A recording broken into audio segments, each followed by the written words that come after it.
And this is not the view you usually want to see, you know, from through the windshield when you sit behind the steering wheel, right? So my hood is up, my truck is down, everything is dismantled here, you know, and I'm sitting on the side of the road, just basically next exit. I stopped in this Hudson. You know, I really hate this TA, Travel Centers of America. Always busy. Today is Sunday, not a single spot. People are parked on, and I just stopped there. I didn't even want to buy anything. I just, you know, wanted to walk around, park the truck, because I've been driving for 2 hours, right? From, well, even less than 2 hours, but still, you know. And there's no parking space, so I go right outside of the truck stop. There's a road that goes to a dead end, and it has a very big shoulder. And there's no signs there, so I see trucks parked there all the time. The only problem with that particular road is that it's tilted. It's like a real, you know, slope. You don't see it unless you park. And once I remember I had like full tanks, and I parked there because I just fueled at this TA, and I walked to, there's a little gas station, you know, like for cars, maybe like 200 meters away, you know. What is this? 600 feet. And by the time I got back, I saw some fuel coming from under the cap, you know. That's how bad that slope is. But now I know that I had like maybe 3/4 of a tank. It would not do this, so I parked over there, and the truck sits like this, and I walk away. I look back, I admire my new trailer.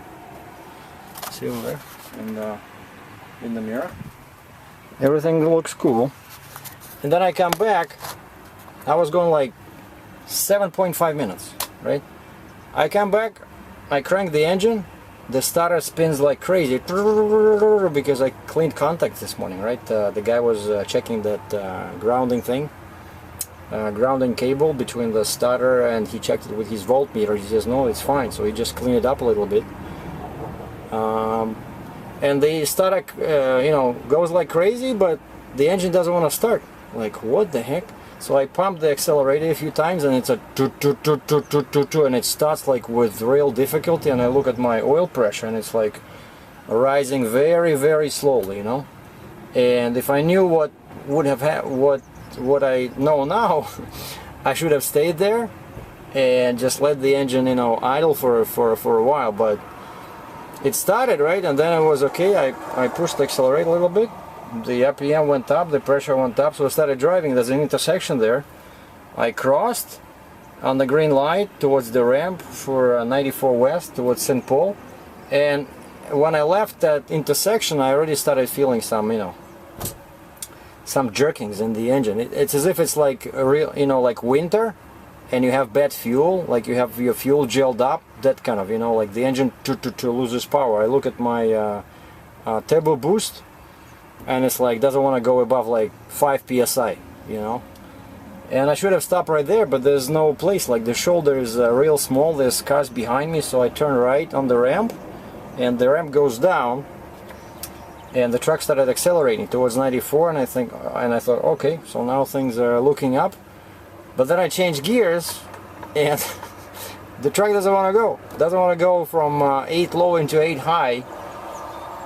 And that's all. So that's all I did. I just did like the TA is less than a mile back, and I just went in here, went to this is exit 3, went on the ramp, and I parked in the right lane. So basically, I think, you know, because the truck was tilted so badly, so I think the air got into the engine, and I opened my water separator thing, like the little. Looks like a fuel filter. There's nothing coming out of there. Like usually there's some fuel in there, but now it's all empty. And I found the air purge valve there.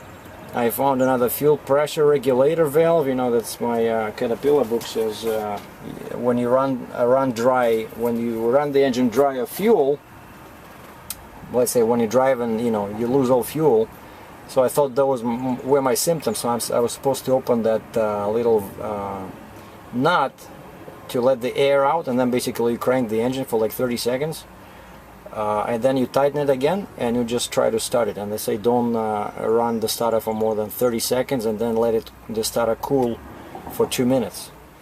So now I open all that, and yeah, there was some, I saw there was a diesel coming out. I put some glass, a cup under there, and I saw there was bubbles, lots of bubbles in the fuel. So for sure, you know, because of that stupid tilt, never happened to me before, you know. But I guess this happened last time when my tanks were full. The fuel was just flowing out of the tank, so there was no air, right? But now, because there was the tanks were like 3/4 full, there was air, and basically I think fuel just went to one side, and that's what now I'm sitting waiting for the roadside assistance, because I don't have those tools, you know, because you're supposed to carry them.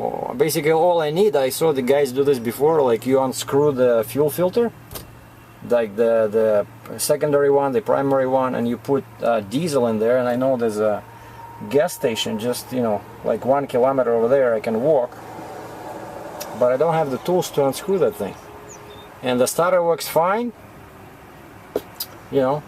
Oh, and then I do this, and of course I'm blocking the lane. Like there's a intersection there. You see the light over there, right? And this lane right here, this is where the people turn right. Yeah, you see this is left and straight, and you see over there, this is right. So I was sitting right over there because it's wider. Because I thought, you know, I don't want to block people over here. And then the cop shows up. And he says, hey, how are you doing? I said, well, I got air in the fuel, so I cannot start. The truck just died. I said, the left TA just went 1 mile and that's it. And he says, okay, so what's happening? You have someone coming to fix up the truck, or are you calling a wrecker? He says, you're blocking the lane. We cannot let you sit here for very long. And I'm talking to a TA on the phone, and they have one guy, and he's doing a road call.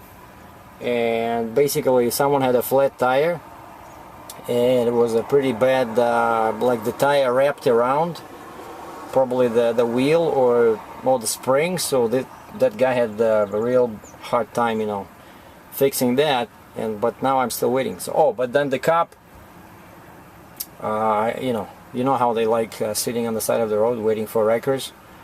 They don't like that. So he says, how about this? He said, no, I told him, I said, what if I release my brakes, because I have 32,000 pounds on my trailer and there's a hill.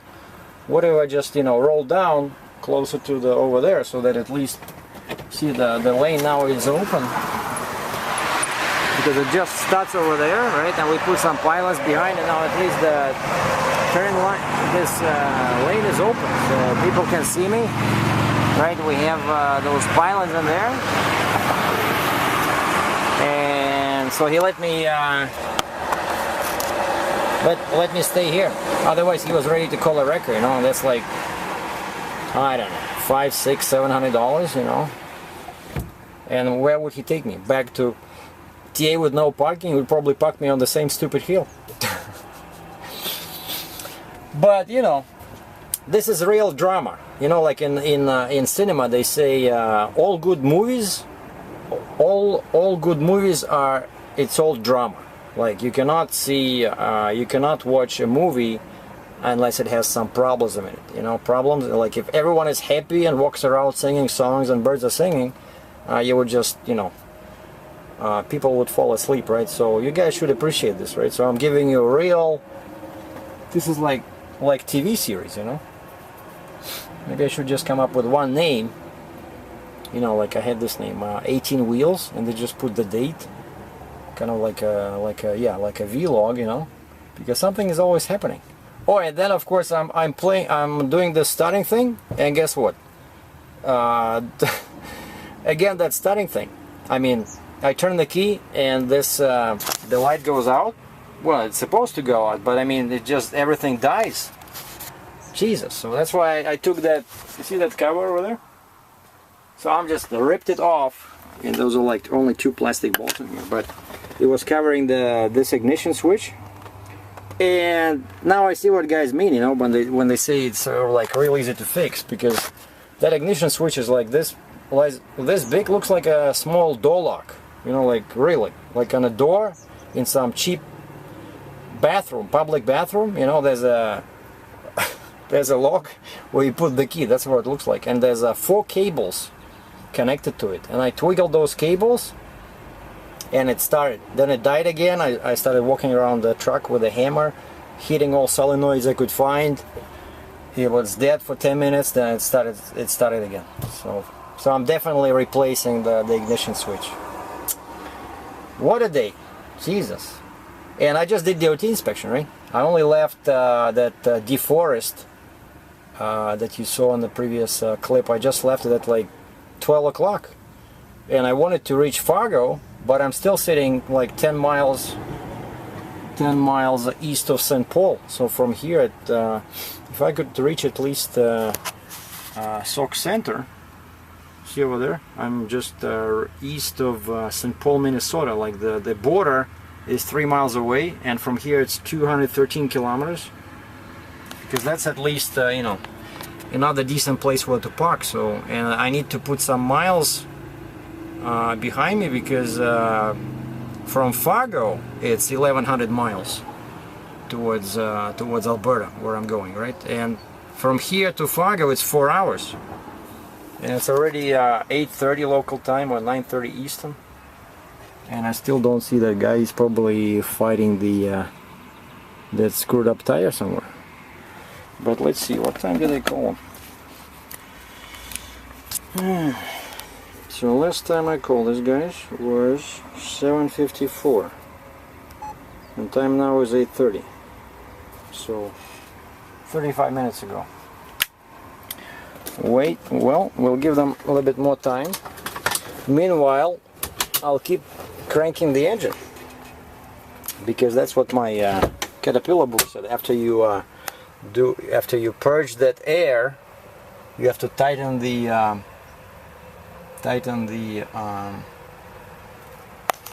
that screw and just crank the engine for 30 seconds. Let's see what happens.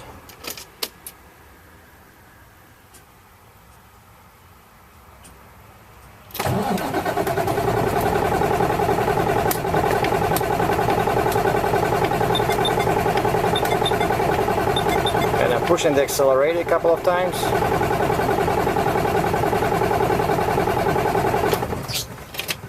Fuck, nothing. Oh God. Well, the real life drama continues. Well, 4 hours later, finally the kid with the pickup truck showed up. And turns out, yeah, he really had a bad time with the tire. The guy had a flat tire all wrapped around the axle, and he just left me this. So it's already dark. I don't know where I'm gonna drive, but basically he ran into a snag. Just as I suspected, there was no fuel in the filter, so he used that tool, you know, the fuel filter wrench, so he was able to undo this filter and fill it up. But then when he started working on this one, on the water separator, because I know that one has to be filled with fuel too, he just couldn't unscrew it without damaging it. So he took it off and went back to the TA, which is actually 2 miles away. And then he has a tool. He showed me like a little, because I didn't even see that. You see that little thing over there?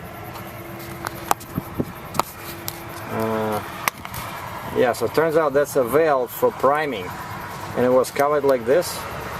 And I didn't even know. He just took a quick look and he says, oh, we can use that for, they have a little pump, like a very handy, you know, thing, like, which is,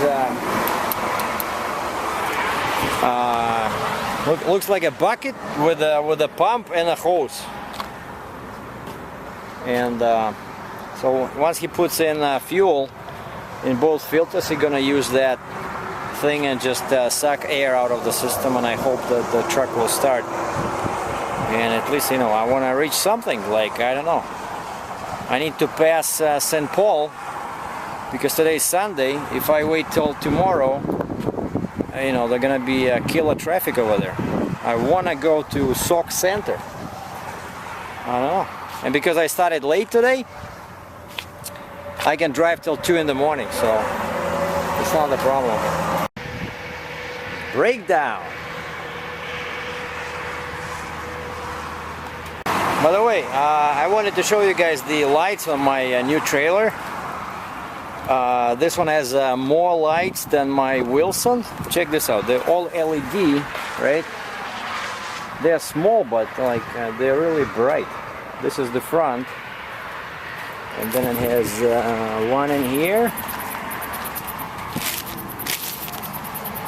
See one. This is my turn signal, and then another one in here, and another one over here. So they're all LED lights. I like it. They're really bright. You know, love my new trailer.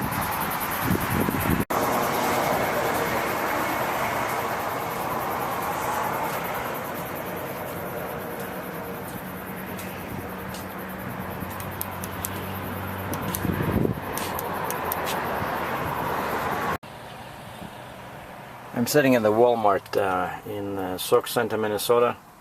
I got here late last night, after I spent about 4.5 hours on the side of a road in Hudson with the truck, and even if I had the necessary tools, I wouldn't have been able to do it, because the poor guy that you know, I was after we refilled both filters with fuel, and he had to replace the one that he broke while trying to unscrew it. It was like sucked in because there was vacuum or something or air in there. It was just impossible. The water separator at the windshield here on the top part of the firewall, and he couldn't just, you know, get it off, so he broke it, and so he had to drive back like 2 miles to the truck stop, get a new one, get cat filter, refill them. And after we had fuel in both of them, the truck still wouldn't start, so he had to, turns out I don't have that prime pump, but there's a little valve there that I showed earlier, and so he hooked up his kind of homemade big pump with fuel, and it started, you know, pumping when I was cranking the engine, and still it took maybe like 4 or 5 attempts, and after each attempt I opened the tap at the bottom of the water separator to let the you know, air out, and then finally, like, you know, it's like with big enormous difficulty it started. Who could have thought that this can happen just from parking your truck in a bad spot? Can you believe this?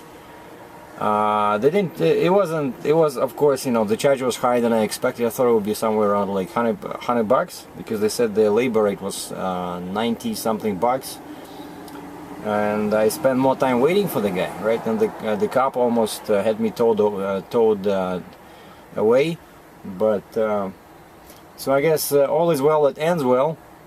So they charged me, I think, 182 bucks. For some reason the mileage charge was $22, and I didn't want to argue with them, but it was like 2 miles to me, then 2 miles back to pick up the new filter, and 2 miles back. That's 6 miles. I don't know how these guys count, or what kind of math rules they use, but they told me it was like $1.50 per mile, you know. Like, of course this is nothing, 20 bucks, like, come on, the guy fixed the truck, right? But it's just that I don't like when people, you know, do this kind of thing, unless I'm thinking that this guy spent 4 hours. Why it took him such a long time to get to me, because he had this difficult, you know, repair issue with the guy that lost his tire, right? And the tire was all wrapped around, and he had to do a couple of trips back to the truck stop. And I think that place was far away, maybe, you know, 10-20 miles, because that's what the dispatcher said when I was talking to them. I was calling them every half an hour, you know. So what's the update? This is Lance the driver at exit 3. So it was like 3.5 hours. I made like 10 calls, you know. But at the end, the guy wouldn't even didn't even want to pick up the phone. I said, wait a second, it's 10:30 now, right, local time. I don't think your guy works all night, right? So like, what's going on? I don't want to sit here for whole night, because I know at some point he'll go home, right? And he says, no, he works till 12 midnight, so he'll get to you before he goes home. So he made me a promise. Okay, and he kept it. The guy showed up. And Jesus. So guys, make sure you park on a level ground, okay? Because these diesel engines, you know, once you have the air in the system and fuel all flows to one side of the truck, that's it, you're screwed. You have to have a pump. You know, it's possible to do it if you have that priming pump, but it would take a very long time. Because this guy had this pump, this size of a pump, you know, kind of like my plastic jug with water, only was like bigger and wider. And when I was cranking, I saw, and he's like a skinny kid, I don't know, he was like 22, 23, all covered in oil and mud from his previous job, you know. I felt sorry for the guy. And he's sitting there on the tire because the hose is so short, right? So he put that pump, that homemade pump, he put it on the tire and hooked it up to that valve.